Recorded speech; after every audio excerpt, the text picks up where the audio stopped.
Shampoo बनाने का तरीका बताने लगा हूँ इस वीडियो के अंदर।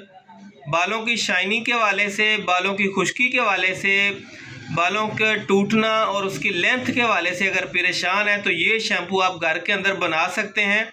रेठे के आपने 6 दाने लेने हैं, आंवला 4 दाने लेने हैं, सिकाकाई आपने 4 दाने लेने हैं, मेथी दाना आपने 1 बड़ा चम्मच लेना है जिसके साथ आप चावल खाते हैं, नीम के पत्ते आपने 10 से 15 लेने हैं, एलोवेरा जेल आपने उसका गूदा 2 बड़े चम्मच, 2 से 2.5 चम्मच आपने लेने हैं, प्योर देसी लेमन का रस लेना है आपने 1 चम्मच और 3 कप आपको सादे पानी के चाहिए। पहली जो 4 चीज़ें रेठा, आंवला, सिकाकाई और मेथी दाना रात को भिगो कर रख दें, सुबह उठें और उसी पानी के अंदर उसको पकाएं।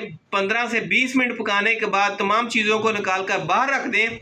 जब खुश्क हो जाएं तो फिर इनको आप पीस के पाउडर बना लें और बाकी तमाम जो चीज़ें थी उनके अंदर आप मिक्स करके आपका ये शैम्पू तैयार है।